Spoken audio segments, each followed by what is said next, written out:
Hello, everyone. A very good morning, good afternoon, or good evening, depending on wherever you are based.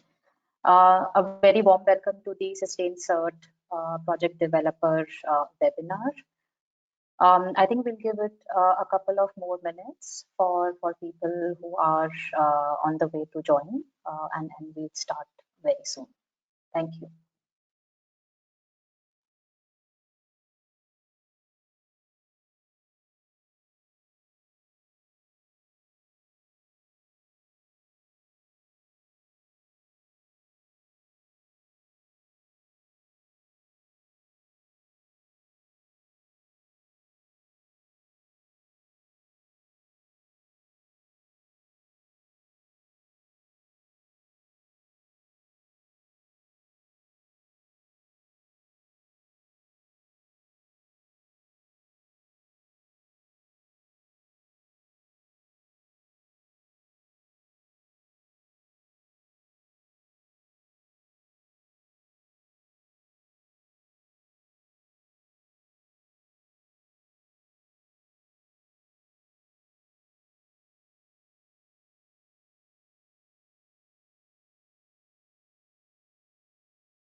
Hello, everyone. So I think in the interest of time, we can get going because we have a lot of important updates to cover in the webinar today. Before we start, can I please request you to maybe confirm in the chat box or in the questions box if my voice is clear and audible enough for everyone.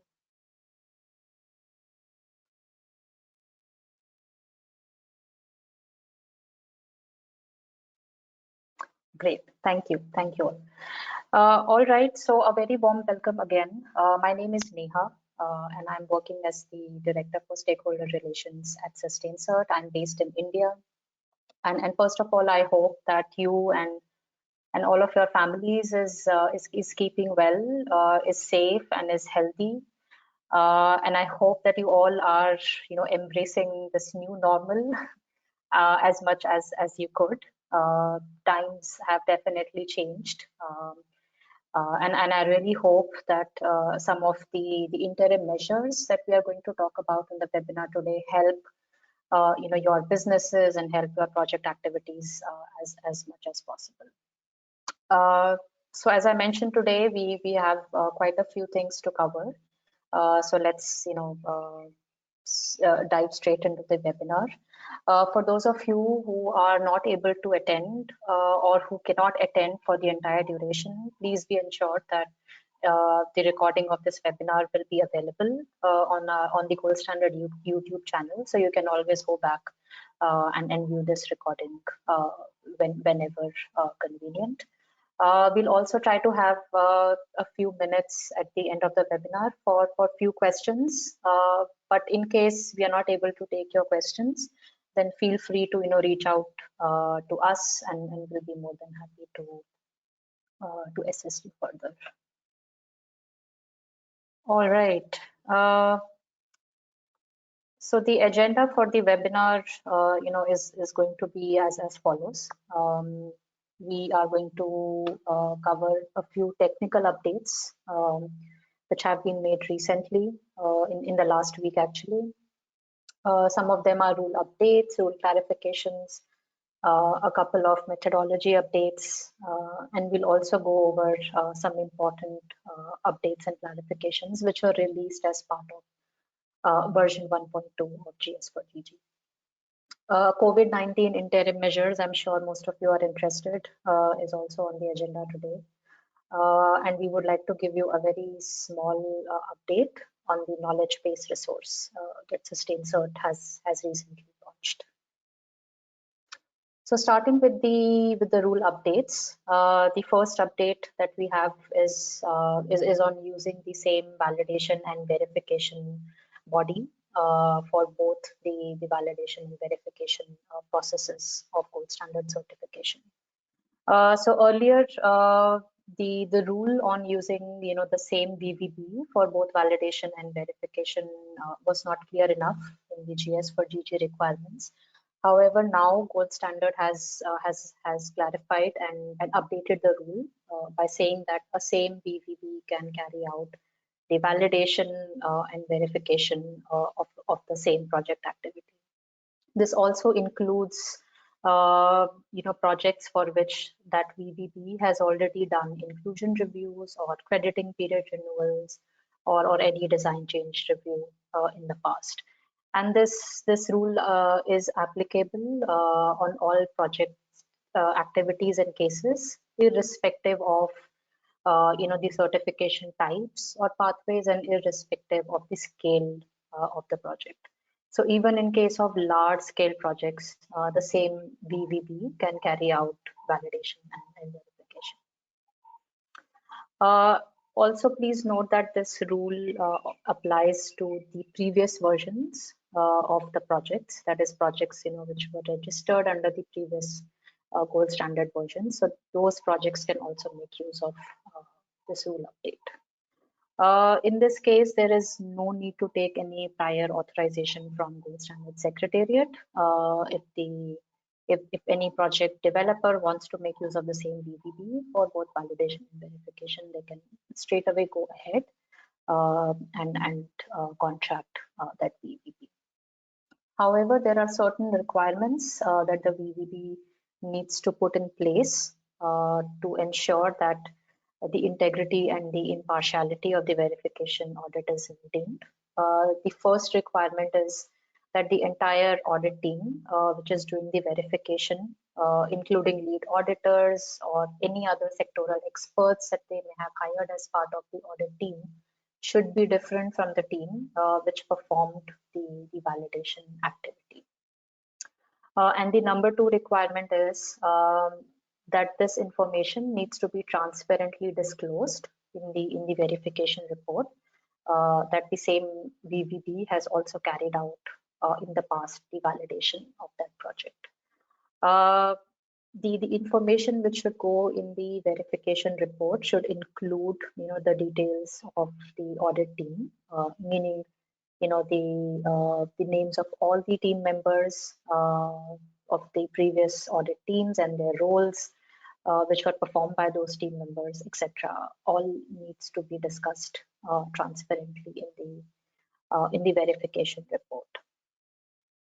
This does not apply to combined design certification and performance review because in that case anyways the same VVB is allowed to carry out the both design certification and performance review with the same audit team. In case there is any misinformation which is caught by Gold Standard, then Gold Standard retains the right to suspend the project or retract any of the certified products or statements which have been issued, even blacklisting the entities or the cancellation of the VVB approved status. So in summary, the same VVB can do both validation and verification. However, they need to ensure that the audit teams are different and the details of all the audit team members and their roles, etc., have to be transparently disclosed in the verification report. And there is no prior authorization required from Gold Standard Secretariat. So this rule update basically comes into effect from 2nd of October 2020, which means that if any VVB signs a contract to carry out verification after this date, then that VVB has to meet the requirements of this rule update. But in the case of POAs, the VVBs can go ahead and apply this rule update immediately and make use of different audit teams for verification and validation.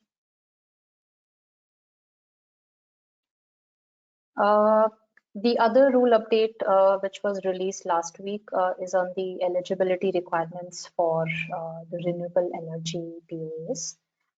So before we discuss, this requirement, I just wanted to put up this slide to give you a little bit of background on where this rule update for renewable energy POA is coming from.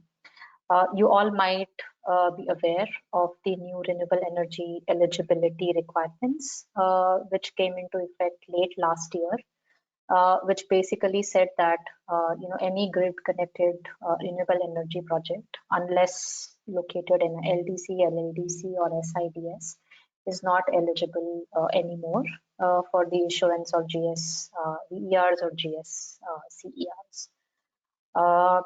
However, this rule was not very clear in terms of what happens to renewable energy POAs, because this rule mostly talked about standalone project activities.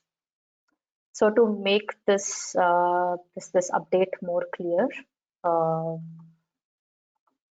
the similar update has been released for all the POAs which fall under the renewable energy categories. So there are three different scenarios depending on which the requirements would apply. The first scenario is for registered POAs.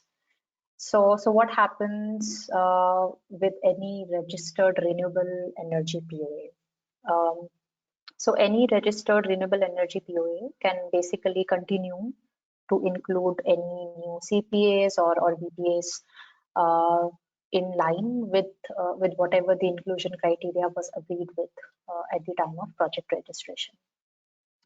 So this can continue until the renewal of the POA. Now, when the renewal of the POA comes into the picture, then the inclusion criteria for new VPAs, CPAs must be in line with the new eligibility requirements for the renewable energy projects. If there are any VPAs or CPAs which are already included as per the previous rules, they can continue as it is without any change till the end of their respective crediting periods. However, registered renewable energy POAs are not allowed to extend the boundaries to any of those countries which are not eligible as per the renewable energy eligibility requirements. However, if there are any countries which are eligible as per the renewable energy eligibility requirements, then the registered POA can of course extend the boundary to those countries. The second situation is with the validated or listed POAs. So if there are any listed POAs in the pipeline, or if there are any POAs which are already validated, then those POAs are required to complete validation and submit the request for registration by 24th of October 2020. If this condition is not met, then the new renewable energy eligibility requirements apply. And depending on which countries are eligible or which host countries are eligible as per the eligibility requirements, only those VPAs or CPAs in those host countries will stand eligible to continue forward. If there are any new CPAs or VPAs already included in the listed or validated POAs, as per the previous rules, of course, they can continue as it is. However, any POAs which are submitted after 24th October 2020 for registration, then the inclusion criteria has to be in line with the new renewable energy eligibility requirements. For the new POAs, it is very simple.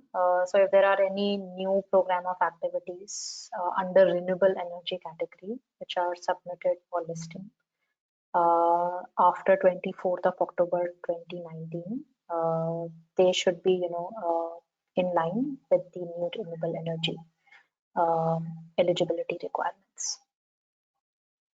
So those were the two important rule updates. We'll now move towards some rule clarifications. So rule clarifications are not really any change in the rules, but the rules, have been drafted in a better language, so that they can be interpreted more easily by project developers and validation and verification bodies. So there are a few, rule clarifications this time around on the LUF side, just land use and forestry. So the first rule clarification is on the eligibility of projects which involves genetically modified organisms. As a general principle, the use of GMOs is not eligible for gold standard certification. However, there can be some project activities which are not based on GMOs. However, there are GMOs involved indirectly in the project activities. For instance, in case of agriculture projects, there could be GMO crops or trees or livestock which are involved. In those cases, it is eligible. However, it has to be demonstrated that the use of GMO is not being used as a means to mitigate climate change and is only to increase the yields or to maintain the yields of the project activity. Also, in case of forestry projects like afforestation, reforestation, GMO planting, if there is any case which involves GMO planting, it's not eligible. Projects cannot use that allow or require the introduction of GMOs. For example, there could be a product like a herbicide or pesticide which is used in the baseline, and if the project developer wishes to continue with its use in the project scenario as well, then the impact shall be assessed based on the safeguarding principle number 9.6, which is pesticides and fertilizers. And the safeguarding principle assessment will also require an independent opinion by an expert on the impact of the GMO on that project activity.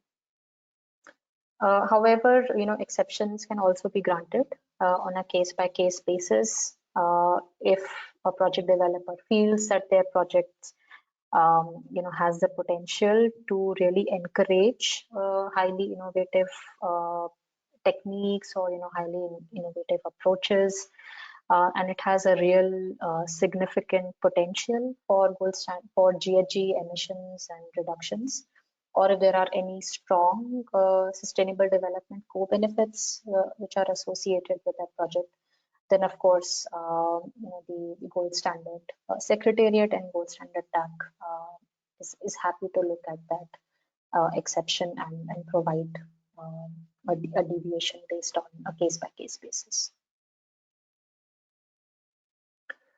Also, there are a few editorial changes which have been made in the performance shortfall guidelines. Again, these are very small editorial changes. So if you are more interested to read about these editorial changes, you can go on the rule updates page on the gold standard website and then go through all the changes which have been made. Of course, these changes does not impact the eligibility of any project. These changes only make the interpretation of the requirements and rules more clearer for PDs and PPs. The third rule clarification is on the applicability of the LUF activity requirements, especially the Annex B, which is requirements for AR, smallholder, and microscale projects. So it has now been clarified that Annex B, which is basically the requirements for AR smallholder and micro scale projects, is applicable for all LUF projects, including afforestation and reforestation, and also agriculture projects. And the title, of this annex has also been amended accordingly to make sure that it can be interpreted in the right manner. Another one is on the rules for rotation forestry projects, specifically related to the ER methodology. It has been clarified under the rules for rotation forestry that project crediting period has to cover the full rotation cycles, which is 15-year rotation period, and should have a crediting period between 30 to 45 years. It is also required that the plantation must be there and must be existing at the end of the registered crediting period. If there are any CO2 performance requirements, that those shall be assessed against the original growth models rather than the models with long-term averages. If there are any cases which deal with performance shortfall in the performance, then in those cases there are certain guidelines which have been put in place called the performance shortfall guidelines, and those have to be followed by the project developer and the VDB. And the last one is that in order to assess the accuracy of the long-term average, the issuance review or the performance verification shall always take place in the year prior to the felling of the trees, and this is regardless of when the previous or the next verification site visit or verification audit takes place. So I'm sure many of you already are following these, but now these have been clarified officially in the standard documents. The next rule clarification is on the eligibility of grid-connected biogas and biomass based projects. Now, again, this has a background to the renewable energy eligibility requirements that we just spoke about a few minutes back. And this is, to clarify that if there are any waste to energy projects which involve biogas to electricity generation, so these waste to energy projects are exempted from the eligibility requirements which are listed in the renewable energy eligibility criteria document. However, if there is any renewable biomass based project, that is any project which makes use of biomass residue, or if the biomass comes from any dedicated plantations, or if there are any biomass based power projects, then all these renewable biomass based projects have to be in line with the new renewable energy eligibility requirements. So paragraph 2.1.3, is nothing but the new renewable energy eligibility requirements, which we just discussed a few minutes back. Another quick clarification has been released on the eligible retroactive crediting period in cases where a project goes for a combined design and performance certification. So in those cases, also as with the other cases, the maximum period for retroactive certification is 2 years. For LUF activities, it is 3 years, and this period of 2 years or 3 year of retroactive period is counted from the date of project design certification. So I think this was already clear for projects which undergo design and performance certification separately, but it was not clear about combined design and performance certification, and hence this rule clarification has been released. Another one, which was I think released late last year, is on the applicability of CDM procedures and requirements to gold standard POAs. So gold standard has now basically, encouraged and recommended all, project activities to follow the CDM POA requirements, unless otherwise specified in any of the activity requirements document. And the CDM POA requirements basically applies to all gold standard POAs, even those which are under registration or those that will eventually transition to the GS4GG eventually. So what does this mean? So let's take an example of a CDM POA requirement, which says that a coordinating or managing entity has to select a DOE that has not performed a validation activity for the same POA. And if the same DOE wishes to also carry out the verification, then they have to take an authorization from the UNFCCC Executive Board in order to do so. So following these procedures, if there is a VVB which wishes to perform inclusion and verification both for VPS or CPS, then they have to contact the gold standard secretariat in order to take an approval. So those were, some of the rule updates and rule clarifications which have been recently released by Gold Standard. I just quickly wanted to mention some of the updates that have been done in the methodologies, in the Gold Standard methodologies.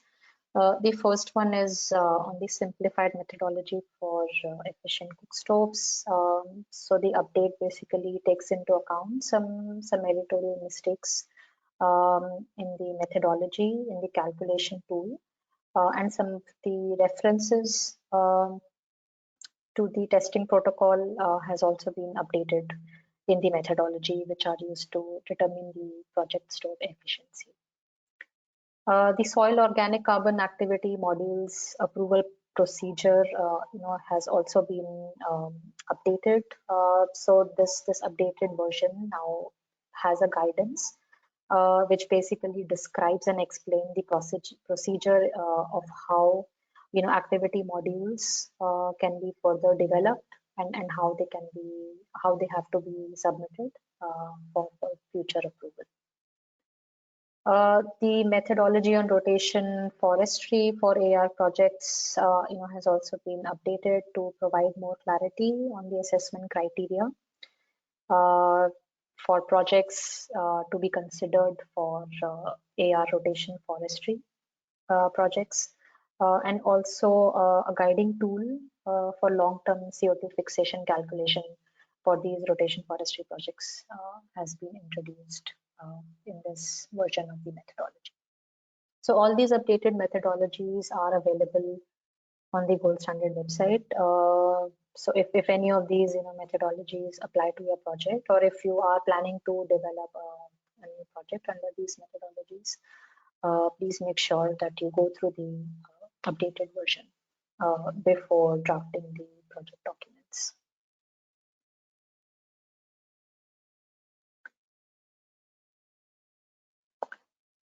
So this is a quick, reminder to anyone who has not been following some of the developments on GS4GG. So GS4GG basically released a new version of its standard, which we call as version 1.2. Late last year, and all the updated versions and the updated templates and updated documents are all available under the standards document section of the GS4GG.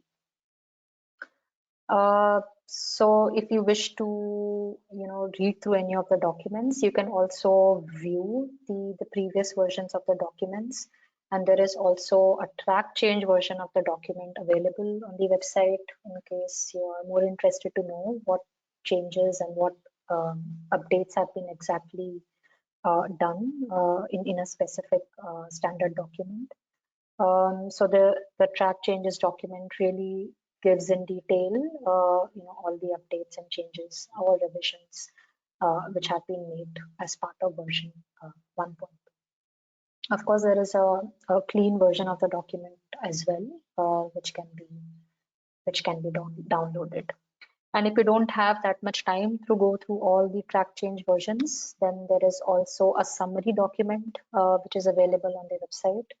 So this summary document gives, as the name suggests, a summary of all the important updates and revisions or corrections or changes which have been made in all the standard documents.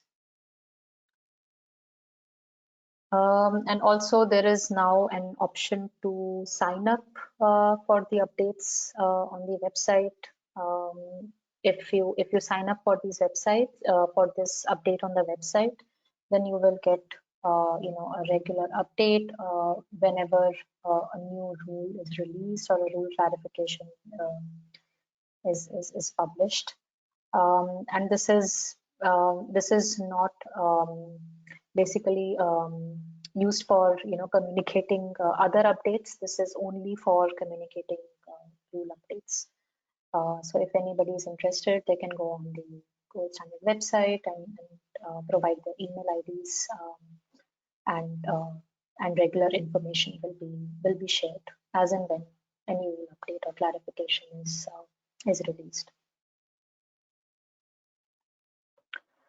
So those were some of the important technical updates.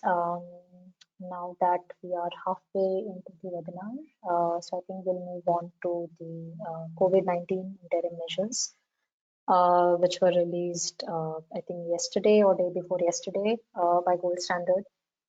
So as a general principle, these interim measures are going to be applicable globally, applicable to all projects until at least 1st of September 2020.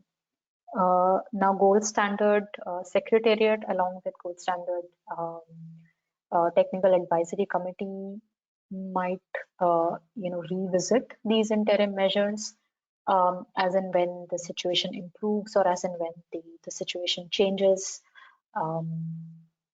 and this window might be further extended depending on how the situation turns out to be. So basically, COVID-19 outbreak impacts three main points of the project cycle. One is the stakeholder consultation. The second one is on-site validation and verification activities. And the third and the most important one is the monitoring activities. And since COVID-19 outbreak really limits the global movement and has put in a lot of travel restrictions in place. So it is very difficult and is a very challenging task for project developers and VVBs to go on site and carry out all these requirements as required by GS4GG. So as of now, these are the three pinpoints for which interim measures have been proposed. So let's start with the stakeholder consultations. So Gold Standard has basically allowed the project developers to now postpone any of the physical meetings or any of the stakeholder feedback round physical meetings which were required to be carried out in line with GS4GG requirements. And this relaxation is until COVID-19 situation eases. However, please note that the requirements for POA design consultation are not impacted because POA design consultations are anyways done electronically. So all the POA design consultations can continue as it is, as normally they would electronically. So what happens if the project developer postpones the meeting now, the stakeholder meetings now? So in those case, the physical meetings required for the project certification would then have to be conducted before the project is submitted for design review. Meaning the stakeholder meetings can only be postponed, but they cannot be avoided. And it has been left totally up to the convenience of the project developer to see how and when it is suitable for them to carry out these consultation meetings. However, these meetings have to be conducted and reported in the project documentation um, before the project is submitted for registration. If there are any comments which are received during the postponed period, uh, those comments or that feedback also has to be accounted for in the documentation for for the design review. So what this means is that project developers can just submit their projects for preliminary review without conducting the physical meeting and the stakeholder feedback round. So this is for those retroactive projects for which a physical meeting might be required at the time of stakeholder feedback round.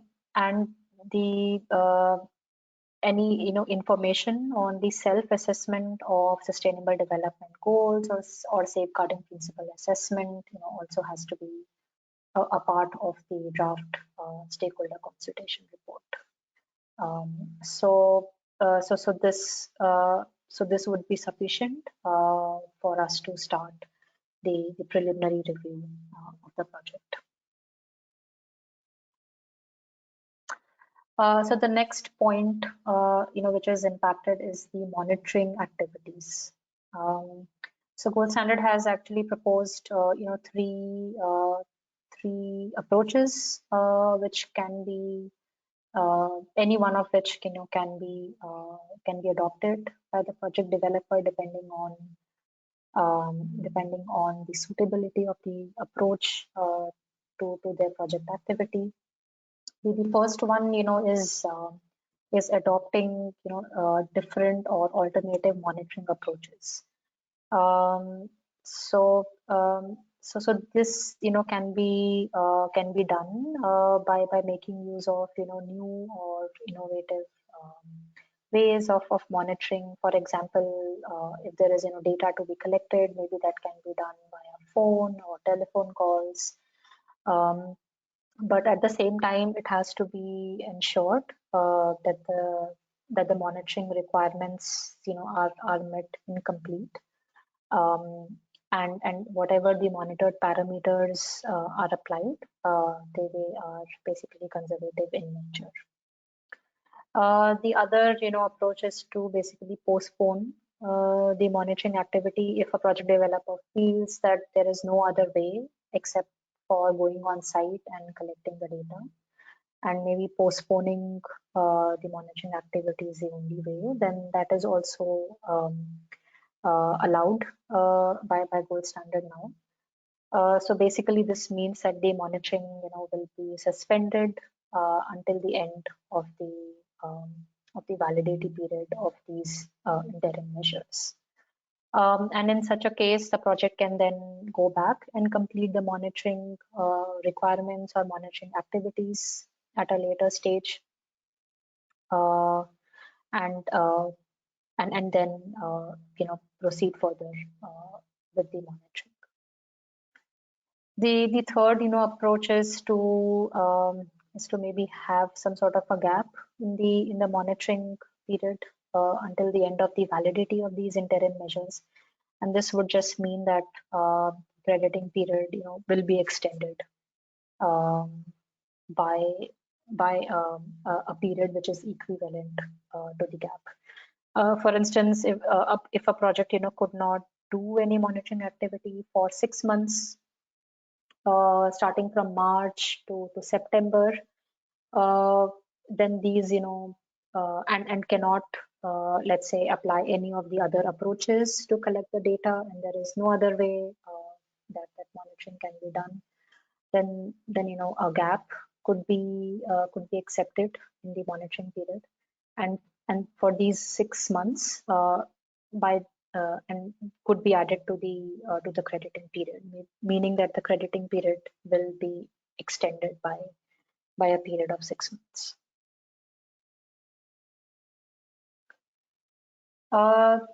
So if any deviation is required in the monitoring requirements, meaning if a project developer wants to apply any of these three approaches, then that request should be submitted to gold standard before the end of the validity period of interim measures, meaning that these requests should be submitted before 1st of September 2020.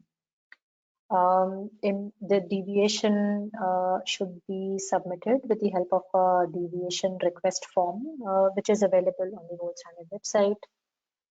And the deviation request form should be sent to gold standard at COVID-19 @goldstandard.org. Some basic information which would go into the deviation request is the start and the end date of the monitoring period for which the deviation is sought. Where the end date of the deviation is not known. However, the end date is to be the date by when the interim measures validity expire. Then the deviation request date should be the end of interim measures. The project proponents can also reestablish monitoring anytime sooner, or can go back to their original registered monitoring plan, but they have to clearly report from when the interim measures apply and for what period the interim measures do not apply. So as of now, there is no fixed date in terms of the approval process for these deviation requests. But we are really committed to help all the project developers to move as smoothly as possible and as normally as possible through the project cycle. So all the deviation requests that we receive on monitoring requirements will be treated as a priority, and we'll try to review them and provide our feedback as soon as possible to the project developers.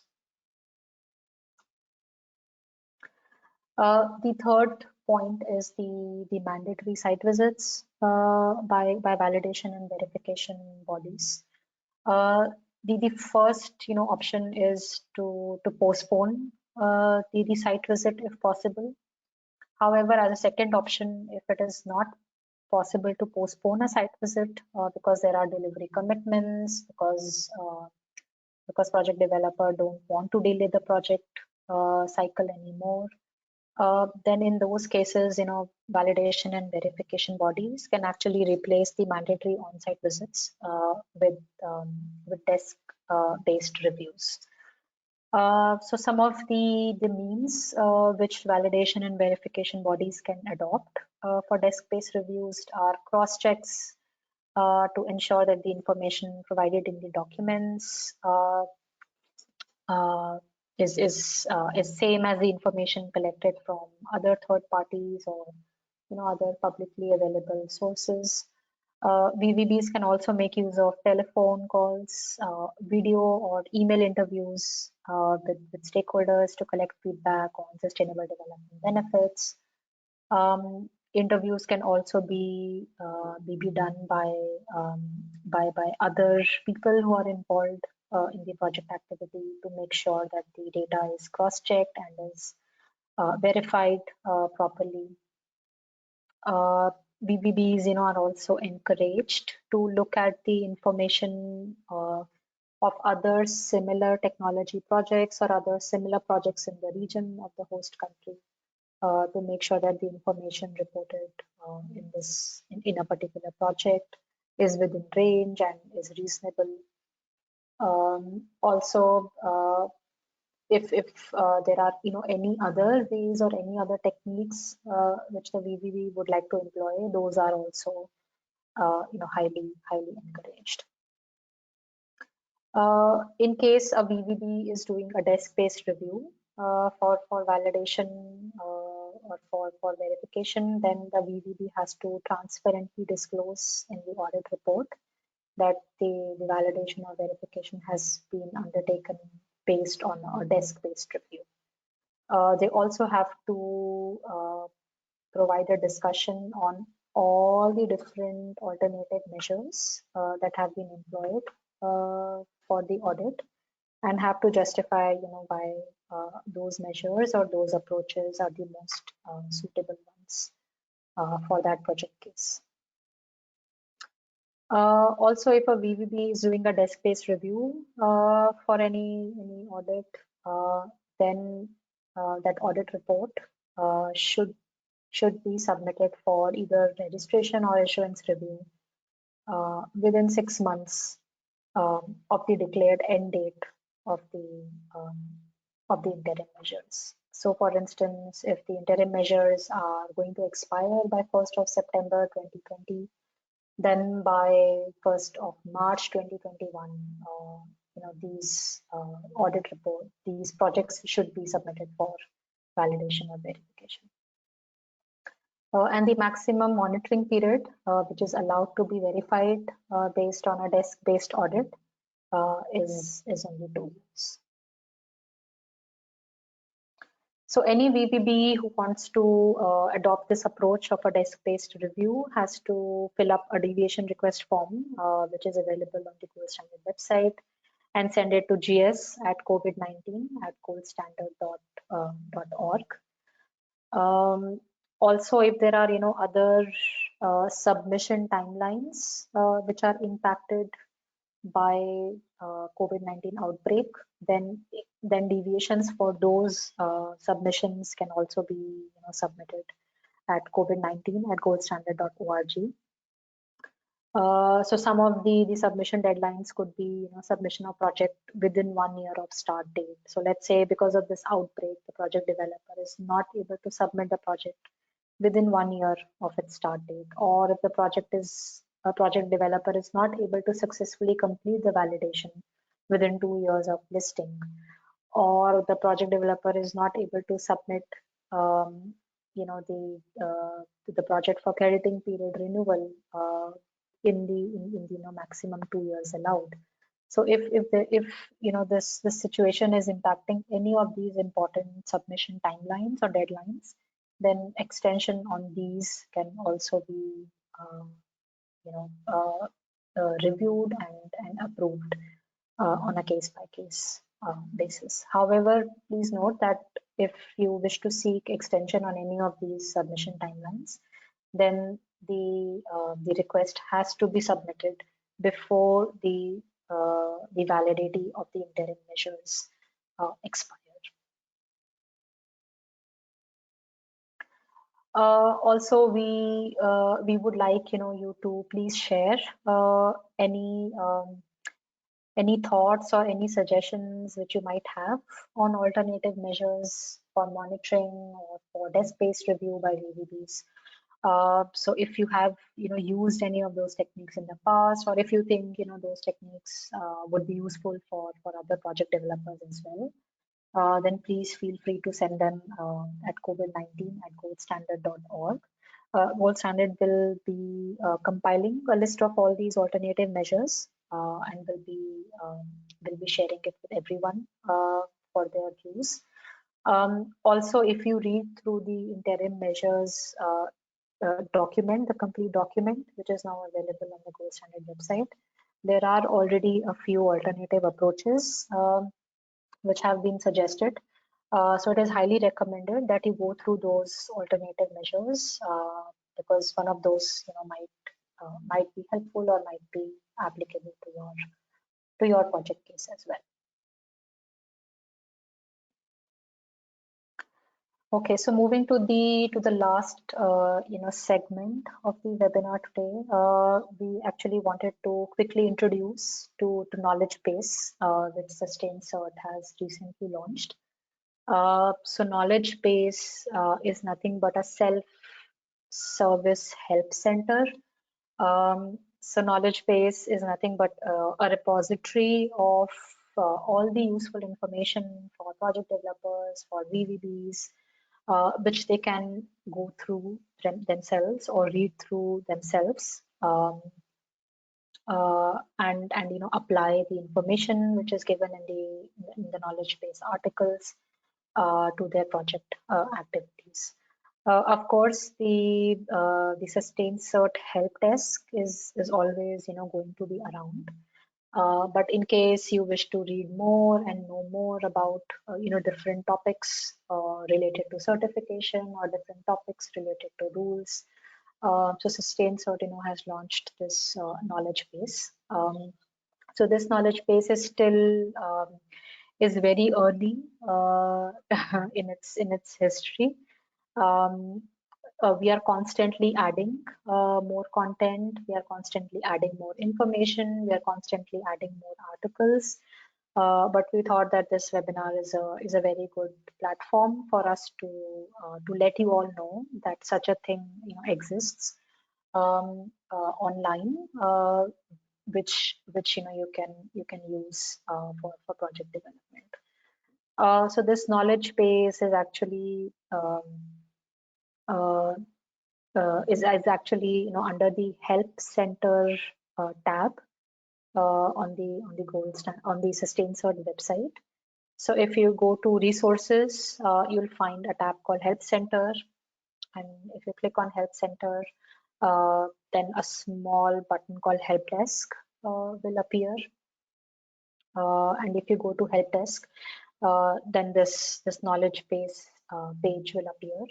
You can search any of the information that you would like to know more about in the search tab. But if you just want to browse through, there are different articles and different FAQs that have been put together in the knowledge base. We have tried to create different categories, like we have different articles for energy and waste projects, different articles for program of activities, different articles for land use and forestry projects.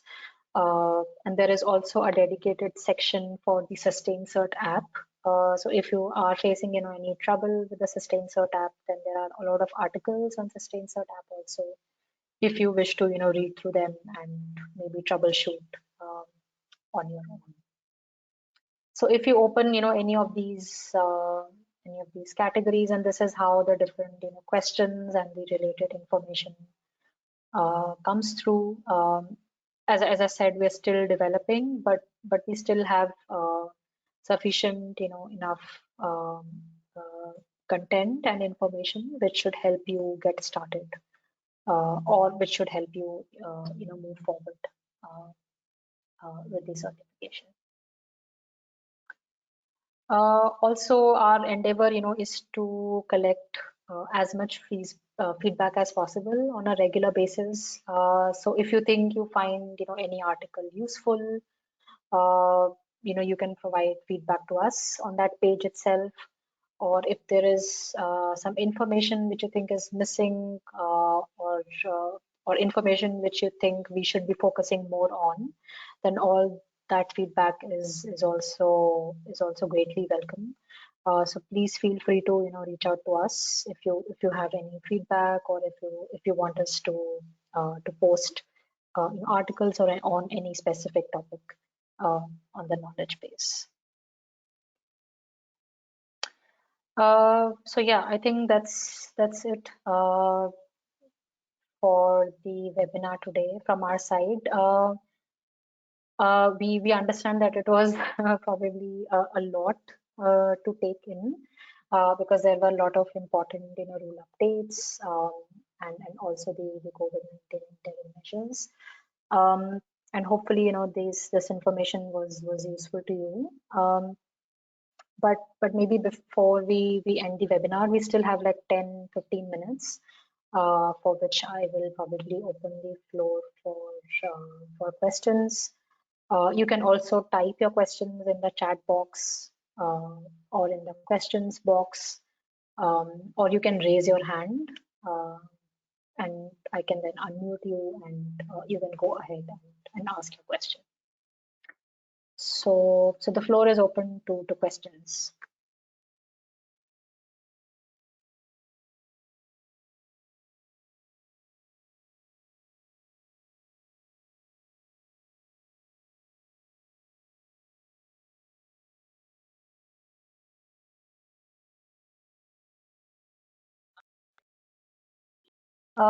I think Shala, you have a question.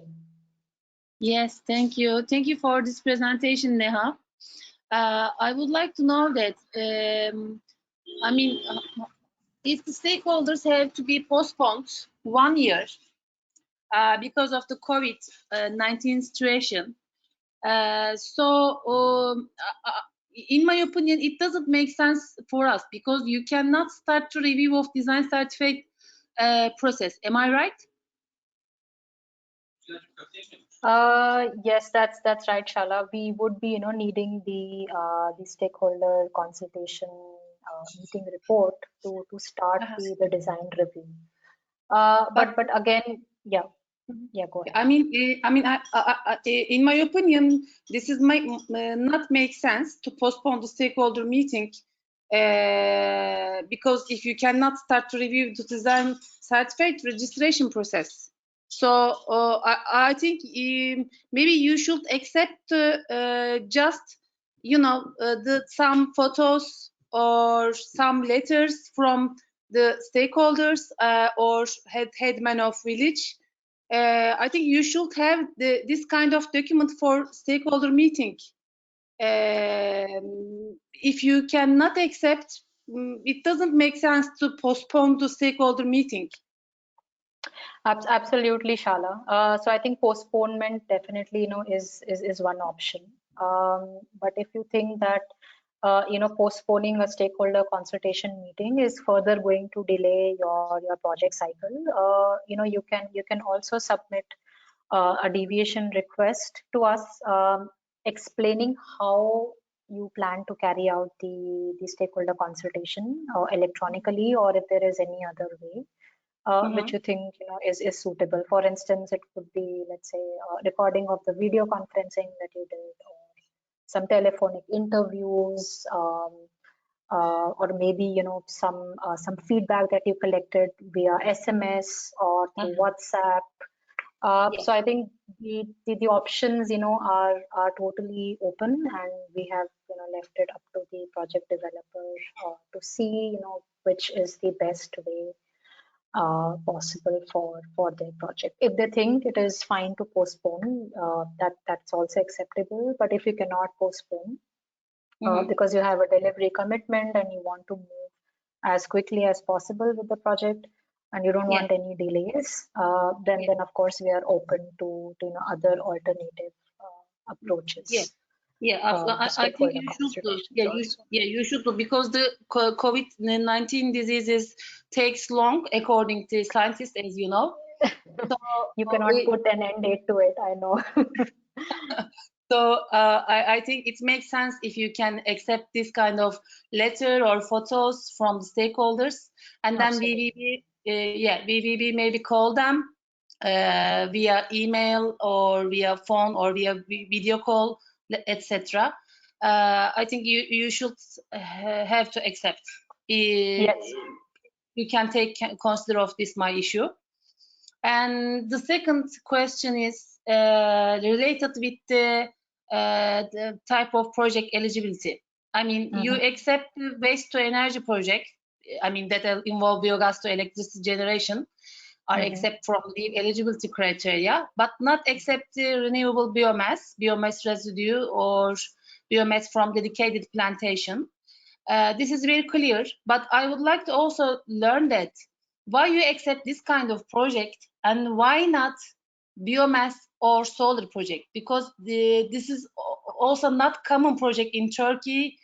So I really wanted to know that. So Shala, with regards to solar projects from Turkey, I mean the rule does not say that say clearly that solar projects from Turkey are not eligible. I think the rule clearly says that if you are able to demonstrate that your technology has less than 5% penetration rate in the host country, then you can still go ahead and apply for GS certification. I think because you can also write this your comment on your website, or I don't know, or your rules updates or something like that, because this is not clear, very clear. Shala, if you want, I can maybe send you an email on this. Okay then, all right, okay. Yeah, because it's actually written in the rules that even if your project, let's say, is an LDC or LLDC, but has, let's say, less than 5% penetration rate, then those projects might still be considered. Okay, all right then. Thank you very much, Neha. Yeah. Thanks, Shala. Okay, so I'll unmute you now. I can also see that Chetan Swarup Sharma, you have a question. Yeah. Actually, see, if because of due to this COVID situation, if VV has to skip the site visit, and PP somehow they want to do, means because the site visit cannot be done in near future, maybe at least 2-3 months. So, do we also need to submit any deviation form even if the monitoring period is less than 2 years? Yes, Chetan.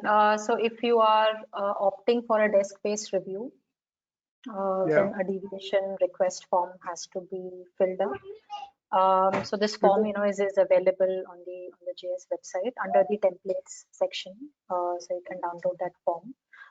So you basically have to explain, how you're going to validate or verify a project based on desk-based assessment, and what are the alternative measures and approaches that you intend to use, and also justify why are those the most suitable approaches or suitable methods to validate or verify.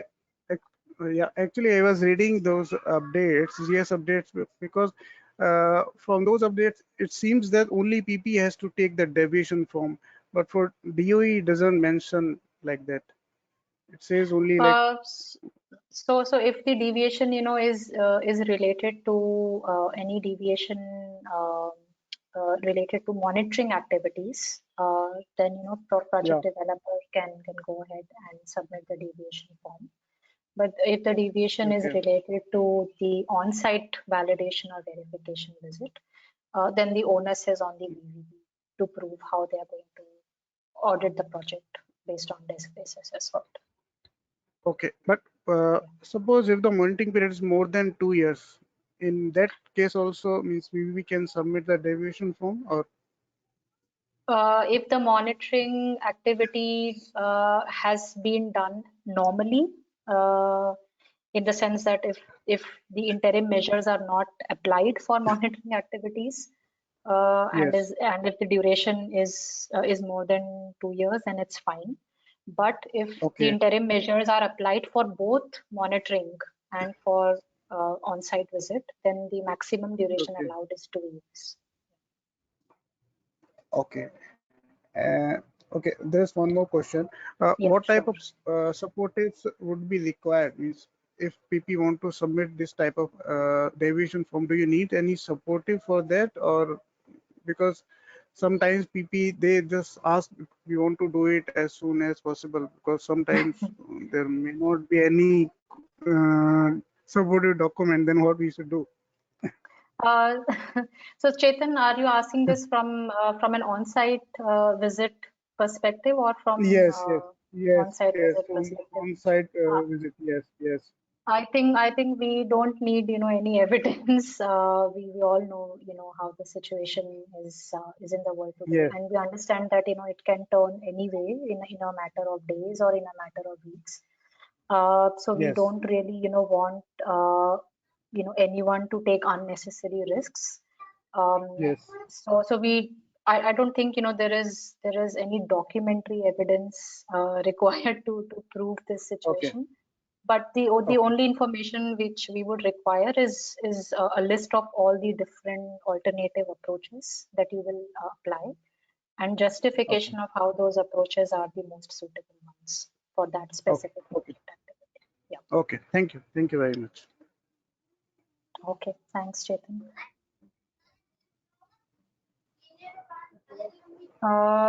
There is another question from. Okay. So Chetan, I'll unmute you.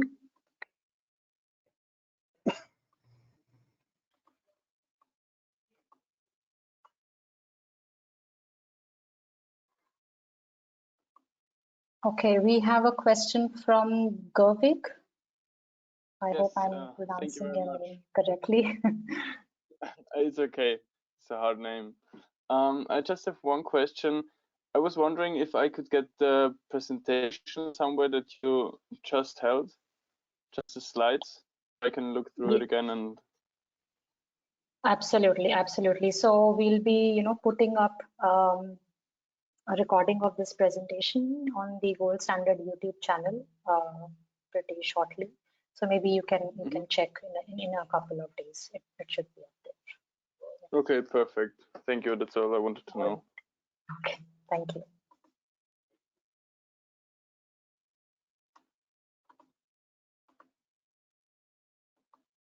Okay, so next up is Jimmy.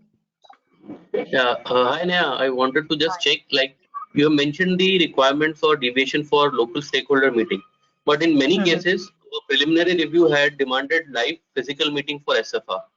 Will these deviation be also valid for SFR? These will be, valid for SFR, but again, as I mentioned to Shala as well. I think you would, have to justify and provide an explanation on how you're going to, conduct this SFR, remotely without any physical meeting. So if you plan on, involving any alternative approaches like video conferencing or any other way that you think is going to be suitable to your project, then we can look at that for exemption. Yes. Okay, so a deviation form has to be submitted initially for that, right? Yes. So in any case, if you are seeking deviation from stakeholder consultation or from monitoring requirements or from on-site visit, we would be needing a deviation request form with all the details and explanation. Okay, great. Yeah. Great. Thank you. All right.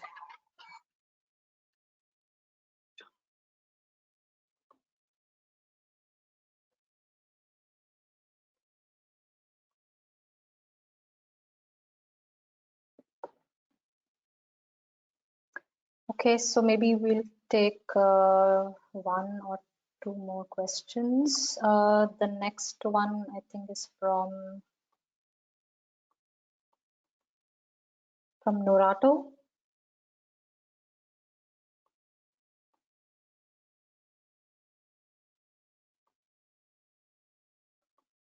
Hello.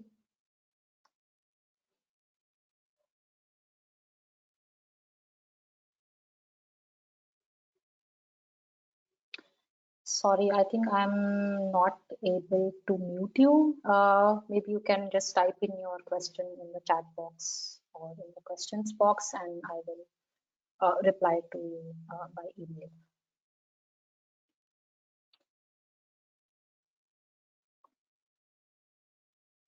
Okay, so let's take one last question. Rogier? Oh, yes. Am I muted or unmuted? I can hear you. You are unmuted. Yeah, okay. Hi there, Neha. Good to talk to you and to hear your presentation. Thank you very much. It was very nice and insightful. Got actually 3 questions, but I will limit, I think, to 1 or 2. First question concerns also the current development of our project, and it's related to the current stakeholder consultation. So I am already helped that it can be justified by sending a deviation form request that potentially there is no possibility anymore during COVID-19 to do a physical meeting. Right.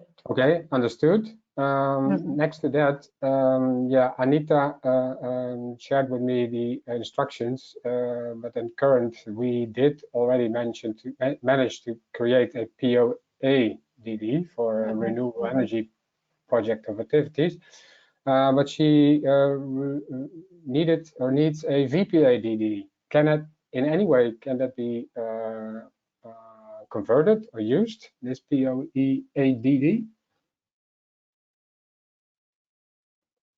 Do you mean to ask if a VPA-DD is also required along with the POA-DD, or you want to convert a POA-DD into a single? Yeah, into the VPA, correct? Because it's just a matter of workload, and that it might be convenient not to work on administrative resources too much anymore while we are in the COVID-19 crisis. So Roger, yes, if you have a POA and you cannot pursue that POA further due to any of the reasons, you can also, convert it into a standalone project at any stage. It will be a POA, but it is a matter of administration. So there is a request by Anita for sending in a VPA, but at current we have ready already the POA design document. So it's just a question. We will continue with the POA, but for the current time, just not to have too much delays anymore, would it fulfill to send in the POA DD instead of the VPA DD? Roger, we would also be needing a VPA DD because POA is only a framework. It does not give any project specific details. So we would be needing, a real case project or a real case activity along with the POA. Okay, we would be in relation. Yeah. Okay, but in relation to the current COVID-19, for with regard to the stakeholder consultation that has been started, but I'm not sure what is the current status, and we don't have possibilities for physical meetings at current. Yeah, we can then justify that's by fine. deviation. So if you can't do the stakeholder consultation, that's fine. You can take a deviation for that activity, but we would be needing an activity level DD along with POA. Clear. The second most important question is related to the third one that I shared in the chat box, is how and can a waste to energy project, which is residing in Ecuador, currently registered since July last year, 2019, possibly be converted to gold standard? Sorry, is this a CDM project? No, VCS at current. So voluntary. Okay. So Roger, it will be great, if you can maybe send the details of the project to me by email. I think you have my email ID. I can only give you the next steps once I have gone through all the details. Okay. Now we went through the questions. That's swiftly. GMOs. What does that stand for? Sorry, it's genetically modified organisms. Oh, okay. Yeah, genetics. It's all land use and forestry related. Yeah, I understand. Okay, thank you very much. All right. Thank you. So I think we have already run over the estimated time for our webinar, but we have collected all the questions from the chat box and the questions box. We'll be taking a look at them and we'll be sending you replies by email on that soon. And a recording of this webinar will also be available on the Gold Standard YouTube channel. And if there is anything else maybe which comes to your mind later on, feel free to contact our help desk or feel free to contact me directly. I'm sure many of you might already be having my email ID. So thank you all very much to take out time today. to join me on this webinar. And I hope to speak to you pretty soon. Thank you.